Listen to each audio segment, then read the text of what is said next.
Crítica situación de orden público en el suroccidente de Colombia, en el departamento del Cauca. Los municipios de Toribío y Miranda siguen bajo hostigamientos por parte de las disidencias al mando de Iván Mordisco, que se prolongaron por cerca de una hora en la noche de este domingo. Allí avanza la operación Perseo y el ejército ha desplegado más uniformados para controlar y garantizar la seguridad y el retorno de los habitantes que estaban confinados además en una iglesia. Esta es una zona de Colombia que históricamente han usado los grupos armados y en donde además han puesto a la comunidad como escudo para evitar el accionar de la fuerza pública. Nuestra cadena aliada en Colombia, Noticias RCN, dio a conocer audios, también videos en los que se evidencia cómo los criminales utilizan incluso a niños, a menores de edad, para que transporten municiones y todo tipo de material de guerra en el Plateado, Cauca. Esperando pues para comenzar a mandar los pedaditos, los chiquitos, los más pequeñitos para que le den regalitos a los chulos. Quien habla aquí, según inteligencia militar, es uno de los cabecillas del Frente Carlos Patiño, que está en el Plateado, Cauca. Allí da instrucciones de entregar dinero a los menores de edad para que lleven los paquetes, haciendo referencia a las municiones y explosivos con los que están atacando a la fuerza pública. En este video quedó en evidencia cuando al parecer un menor de edad en lo que sería el patio de una vivienda estaría alistando uno de esos paquetes. Estos hechos violan claramente los derechos humanos e infringen el derecho internacional humanitario. Ningún propósito justifica exponer a los más vulnerables a estos riesgos. El compromiso de proteger la vida y los derechos de la niñez es inquebrantable. El objetivo, según inteligencia, era transportarlo hasta donde están los vehículos blindados. Y el presidente colombiano Gustavo Petro se pronunció sobre esto a través de su cuenta en X. Aseguró que el plan de seguridad debe construirse sobre la vida humana y no sobre la muerte. Mi tesis de seguridad es que se debe golpear las economías ilícitas y al mismo tiempo transformar económica y socialmente el territorio. El plan político-militar avanza. Los funcionarios del gobierno que fueron a Plateado han recogido información de la comunidad directamente para priorizar inversiones. Del informe de la misión gubernamental saldrán las propuestas del gobierno en el territorio que presidiré para escuchar a toda la comunidad del Bicay y exponer el plan de inversiones en el territorio. Para analizar esta situación de orden público en el suroccidente colombiano, le damos la bienvenida a Iván Andrés Carvajal. Él es el consultor en seguridad y analista sociopolítico. Está en pantalla. Bienvenido, buena tarde. Buena tarde, Carlos Eduardo, y un saludo a toda la audiencia. ¿Qué pasa en esta zona de Colombia, suroccidente del país, Cauca, departamento del Cauca? ¿Por qué disidencias, grupos armados, grupos al margen de la ley siguen hostigando a la fuerza pública y además haciendo que la ciudadanía tenga que abandonar sus casas para irse a refugiar, como ha pasado en estas últimas horas en un templo, en una iglesia, donde puedan garantizar su vida? ¿Qué está pasando en esa zona de Colombia, señor Iván? El suroccidente del país es un territorio que tradicionalmente, históricamente ha sido afectado por la violencia. El Cauca y, digamos, los departamentos aledaños, Huila, Valle del Cauca y Nariño, incluso Chocó, son sitios de Colombia que han sido afectados especialmente por la guerra, y esto genera una afectación a la población civil. Pero lo importante es entender que la razón del conflicto en Colombia es la protección de una renta criminal por parte de los delincuentes. Nosotros, digamos, en el mundo tenemos la relación o la referencia del terrorismo por razones ideológicas, religiosas, políticas, etcétera. Pero en Colombia la razón del terrorismo es la protección de una renta criminal. Solamente en este sector del país, en el polígono que constituye Buenaventura, López de Micay, Corinto y Jamundí, solamente este territorio produce $1 billón al año. Entonces, alguien quiere tener acceso a esa renta criminal, alguien la quiere proteger, y estos son los delincuentes. La razón del conflicto no es ideológica, y bien lo ha dicho el presidente en varias oportunidades, es una guerra contra narcotraficantes que no tienen ningún interés de la paz en el Cauca.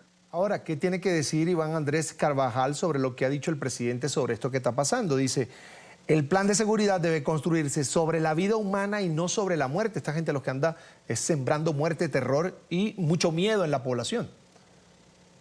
Digamos que la estrategia del presidente o lo que él tiene en mente como jefe de Estado es acertada, es decir, una fuerte presencia militar y policial acompañada de una gran inversión social para poder recuperar territorios. Pero se equivoca cuando inicia su mandato con brazos completamente abiertos en la paz total, sin permitir precisamente que esa fuerza pública consolide el territorio y le devuelva la tranquilidad a los ciudadanos. Entonces, aquí tenemos, digamos, fallas, una muy buena intención, una buena orientación de la estrategia, pero fallas en la operación sobre territorio.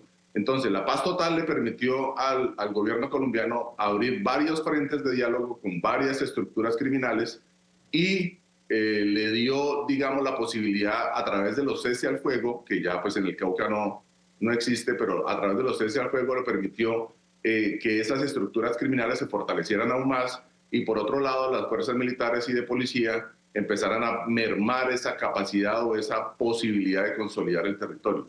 Entonces, tenemos unas fuerzas armadas que ahora pues tienen todo el apoyo del gobierno para poder entrar a recuperar territorio, pero que estuvieron, digamos, en algún momento muy por debajo de su operatividad normal por razón del cese a fuego o por razón de los convenios que subtuvieron durante la paz total. Entonces, es un ejército que durante los últimos 5 años ha tenido una evolución en su táctica y en su estrategia militar, pero que sigue siendo insuficiente para llegar al territorio. Yo le pongo una analogía, Carlos Eduardo.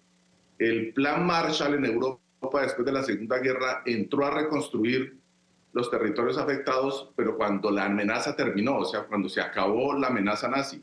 Algo parecido tiene que pasar en Colombia, es decir, para poder que lleguemos nuevamente a recuperar el territorio y para que vuelva la inversión, para que se consoliden actividades lícitas en el territorio, para que las personas tengan una alternativa diferente al cultivo de la coca o la extracción de oro, pues debe primero eliminarse la amenaza. Y eso todavía no ha pasado. Yo creo que ahí tenemos algunas fallas todavía y desafortunadamente en Colombia hemos vivido esas fallas de estrategia por décadas.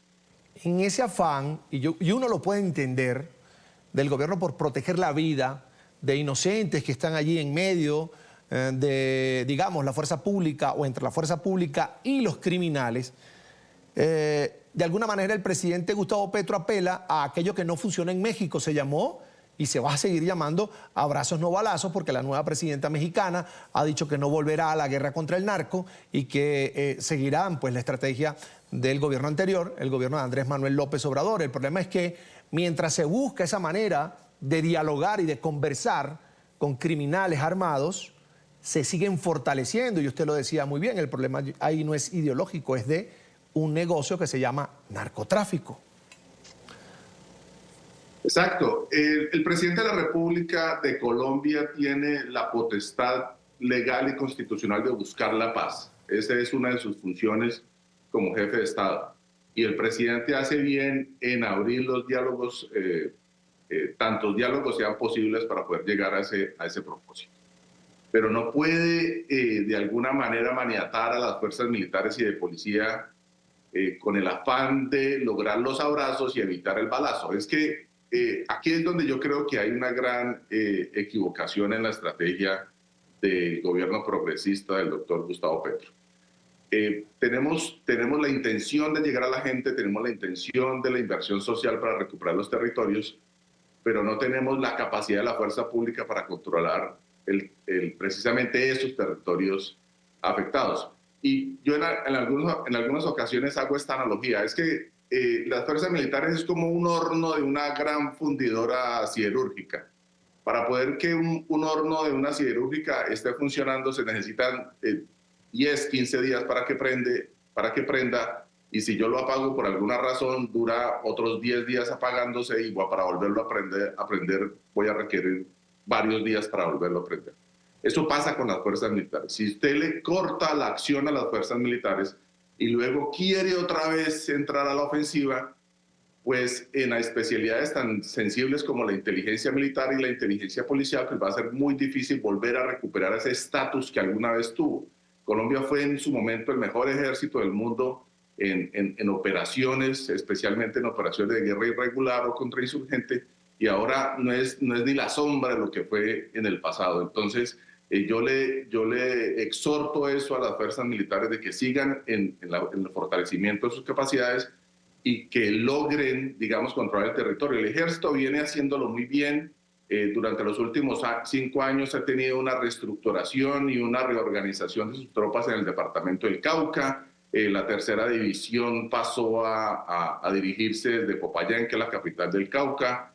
Esa tercera división recibió un apoyo de la Fuerza Tarea Apolo para poder, digamos, reunir ahí las brigadas móviles. Se creó el Comando Específico del Cauca. El Batallón de Infantería número 8 Pichincha, que antes estaba en el norte del Cauca, pasó al Naya, en Jamundí, y se llevaron batallones de operaciones terrestres. Es decir, el ejército sí está haciendo la tarea, pero la parte política a veces coarta, digamos, esa intención de consolidar un territorio con una victoria militar que neutralice la amenaza.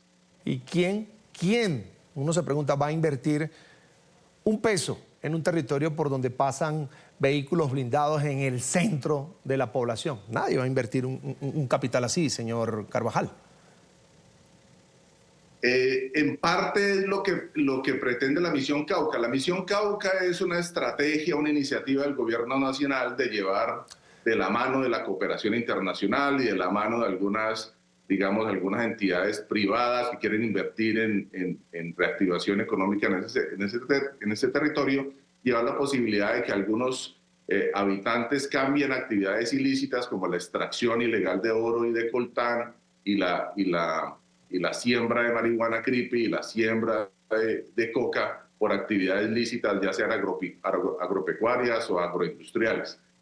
Pero la confianza no está, o sea, no hay una confianza de inversión, de grandes inversionistas para llegar al Cauca con toda esa, digamos, esa oferta institucional. El Cauca es un departamento muy rico, muy fértil, digamos, con unas cuencas hídricas y con un recurso hídrico impresionante, lleno de flora y de fauna, con todos los pisos térmicos, con todas las capacidades. El Cauca tiene más o menos 30.000 kilómetros cuadrados, 1,5 millones de habitantes. Es como si comparáramos un estado parecido en los Estados Unidos, es el estado de Maryland, que tiene más o menos la misma extensión, y un estado como West Virginia, que tiene más o menos 1,5 millones de habitantes. Esa es la comparación, pero no llegamos a consolidar ese territorio, no hay presencia efectiva del Estado y no hay una efectividad en la gestión pública del gobierno nacional. El gobierno nacional está plagado de errores contractuales, de escándalos de corrupción,